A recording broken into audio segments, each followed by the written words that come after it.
Hi, everyone. My name is Amy Crowding, and I have the good fortune of being the executive director of Horizons and the good fortune of sharing chapter 8 of Stone Fox by John Reynolds Gardner with you today. I hope you've been enjoying this story. I have so far. I really care about little Willie and his family, and I really hope that Searchlight and him are successful in the race. So the chapter is the day. So I'm thinking that this is race day. So let's find out by reading. The day of the race arrived. Little Willie got up early. He couldn't see out of his right eye. It was swollen shut. As he fed grandfather his oatmeal, he tried to hide his eye with his hand or by turning away, but he was sure grandfather saw it just the same. After adding more wood to the fire, little Willie kissed grandfather, hitched up Searchlight, and started off for town. At the edge of the property, he stopped the sled for a moment and looked back at the farmhouse. The roof was covered with freshly fallen snow. A trail of smoke escaped from the stone chimney. The jagged peaks of the Teton Mountains shot up in the background towards the clear blue sky overhead. Yes, sir, he remembered grandfather saying, "There are some things in this world worth dying for." Little Willie loved this country. He loved to hike, to fish, and to camp out by a lake. But he did not like to hunt. He loved animals too much to be a hunter. He had killed a bird once with a slingshot, but that had been when he was only 6 years old, and that had been enough. In fact, to this day, he still remembered the spot where the poor thing was buried. Lost in his thoughts, little Willie got to town before he knew it. As he turned onto Main Street, he brought the sled to an abrupt halt. He couldn't believe what he saw. Main Street was jammed with people, lined up on both sides of the street. There were people on rooftops and people hanging out of windows. Little Willie hadn't expected such a big turnout. They must have all come to see Stone Fox. Searchlight pulled the sled down Main Street past the crowd. Little Willie saw Miss Williams, his teacher, Mr. Foster from the bank, and Hank from the post office. And there was Doc Smith and Mayor Smiley and Dusty. The city slickers were there too, and even Clifford Snyder, the taxman, was there. Everybody. Lester came out of the crowd and walked alongside little Willie for a while. It was one of the few times little Willie had ever seen Lester without his white apron.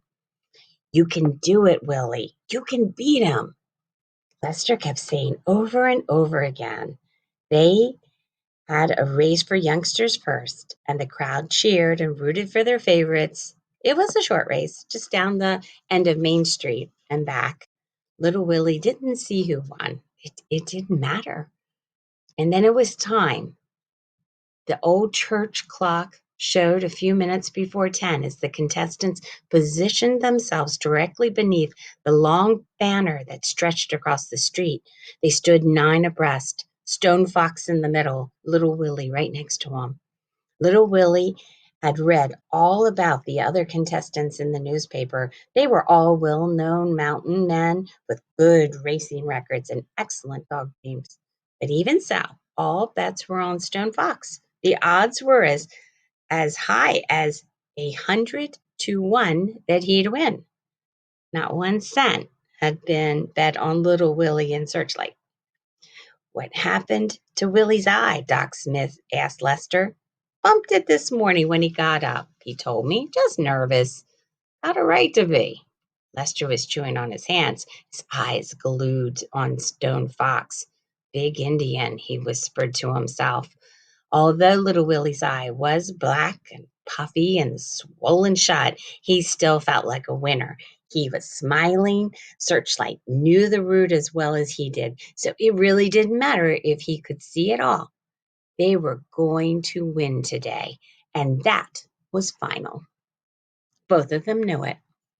Stone Fox looked bigger than ever, standing next to little Willie. In fact, the top of little Willie's head was dead even with Stone Fox's waist. "Morning, Mr. Stone Fox," little Willie said, looking practically straight up.